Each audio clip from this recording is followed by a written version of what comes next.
Hello friends, आप सबका एक बार फिर से टेक्निकल ज्ञान के एक और नए फ्रेश वीडियो में आप सभी का स्वागत है।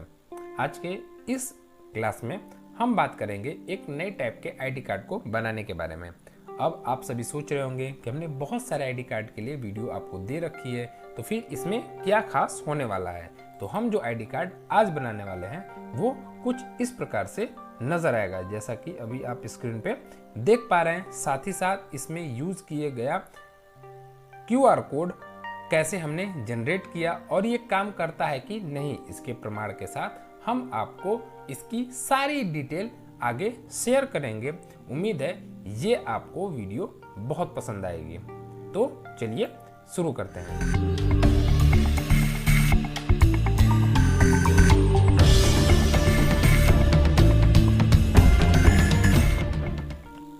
चलिए एक बार फिर से हम MS ऑफिस की स्क्रीन पे आ चुके हैं, पर हर बार हम आपको ये बताते हैं कि ये सारी चीज़ें जो भी हम आपको बताते हैं, चाहे वो एडमिट कार्ड बनाने की बात हो, चाहे वो किसी इनविटेशन कार्ड बनाने की बात हो, या कोई सर्टिफिकेट डिज़ाइन करने की बात हो, अगर आपकी प्रैक्टिस अच्छी नहीं है, अगर आप ज़्यादा से ज़्यादा अपना समय MS वर्ड के साथ नहीं बिताते हैं एज ए क्रिएटर, तो बहुत मुश्किल होता है इन सब चीज़ों को सीख पाना।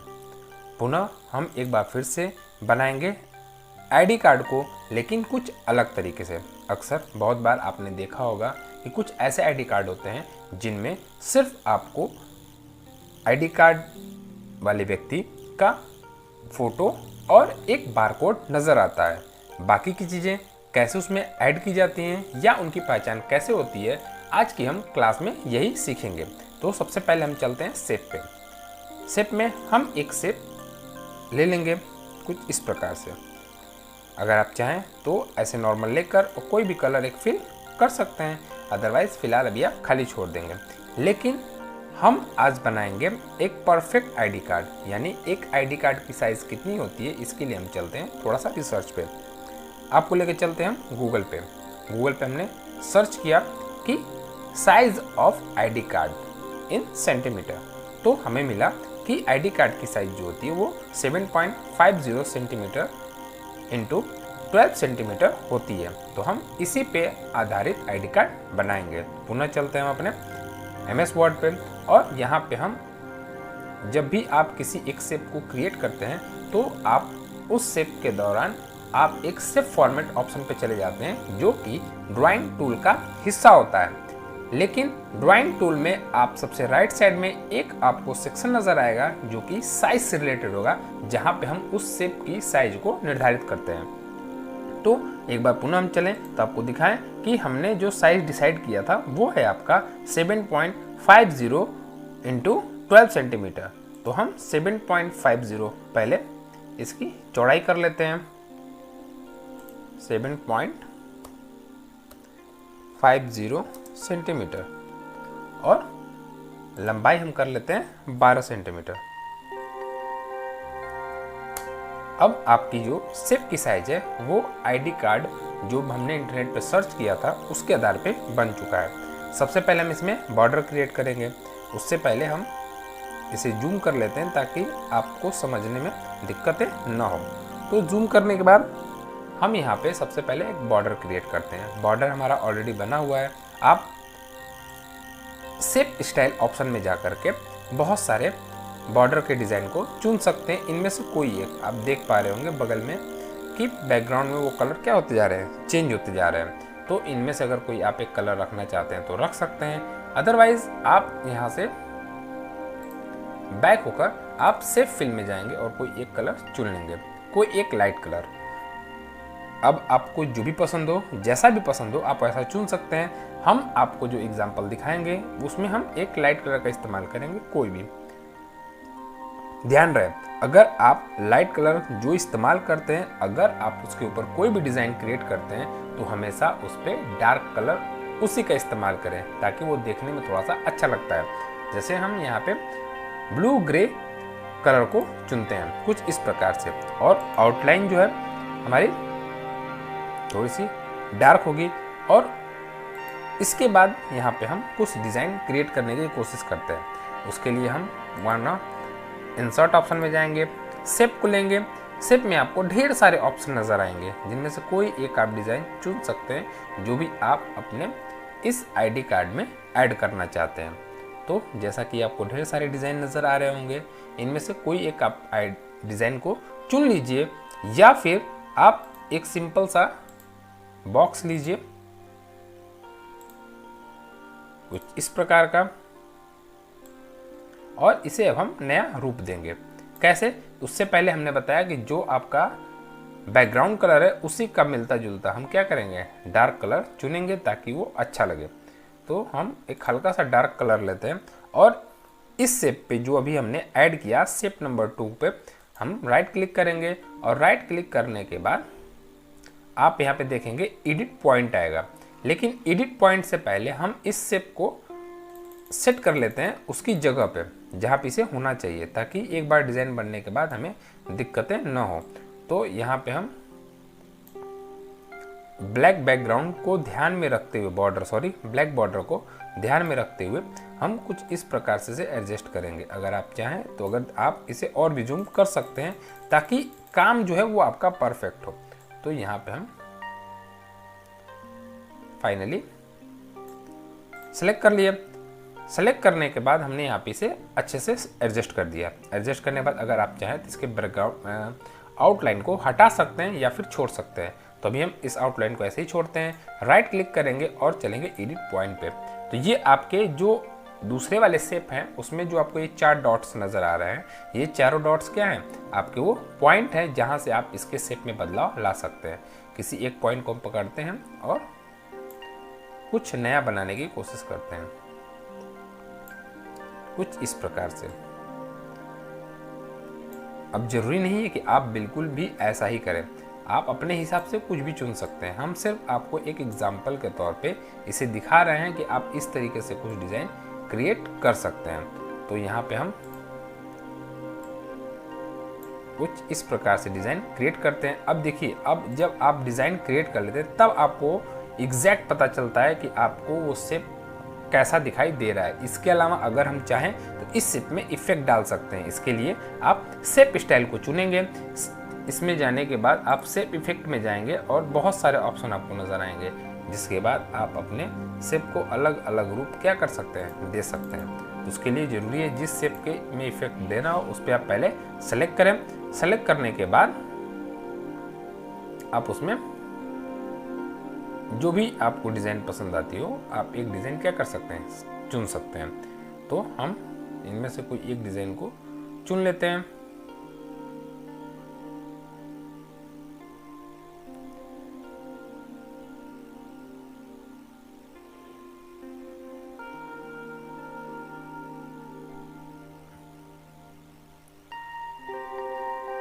तो कुछ इस प्रकार से ये हमारा डिज़ाइन जो है वो बन गया। अब अगर आप कलर चाहें तो शेप के कलर को बदल सकते हैं। हम थोड़ा सा डार्क कर देते हैं। डार्क करने के बाद ये कुछ इस प्रकार से नज़र आएगा। अगर मैं आपको इसको छोटा करके दिखाएं, कुछ इस प्रकार से आपका आईडी कार्ड का जो फ्रेम है वो नज़र आएगा। अब अगर आप चाहें तो इसकी साइज़ को थोड़ा सा और बड़ा कर सकते हैं ताकि वो स्पष्ट रूप से आपको दिखाई दे। अब ये काम कंप्लीट करने के बाद अब हमें इसमें सबसे पहले जिस कंपनी के लिए हम आईडी कार्ड बना रहे हैं, जिस स्कूल के लिए आईडी कार्ड बना रहे हैं या जिस इंस्टीट्यूट्स के लिए आईडी कार्ड बना रहे हैं वहाँ पे हम इसका नाम देंगे। तो कोई भी आप एक नाम दे सकते हैं। इसके लिए आपको क्या करना होगा, इंसर्ट ऑप्शन में जाना होगा। इंसर्ट ऑप्शन में जाने के बाद आप शेप लेंगे, टेक्स्ट शेप, और यहाँ पे ऐड करेंगे। लेकिन उससे पहले कई बार ऐसा होता है कि जो आपने यहाँ पे 2 शेप लगा रखा है, एडिटिंग के दौरान वो अपने स्थान से हट जाता है, जिसके बाद सारी मेहनत आपकी खराब हो जाती है। इसके लिए आपको क्या करना होगा, इन दोनों शेप को आपस में मर्ज करना होगा। जिसके लिए आपको क्या करना होगा, पहले वाले शेप को कंट्रोल के साथ दूसरे शेप के साथ क्लिक करें। कुछ इस प्रकार से हमने पहले शेप को क्लिक कर लिया, फिर कंट्रोल के साथ हमने दूसरे शेप को भी क्लिक कर लिया, और इसके बाद आप राइट बटन पे क्लिक करेंगे और देखिए आपको ये एक ऑप्शन नजर होगा ग्रुप, जिसमें आगे बढ़ने के बाद आपको एक ग्रुप नजर आएगा, जिस पे क्लिक करने के बाद ये एक ग्रुप में ऐड हो गए। यानी अब ये अपने स्थान को नहीं बदल सकते हैं। आप देख सकते हैं अब जब आप दूसरे शेप पे क्लिक करेंगे तो आपके उसके शेप का बॉर्डर कहीं नजर नहीं आएगा। अब पहले वाले में ही आपको ये नाम ऐड करने का ऑप्शन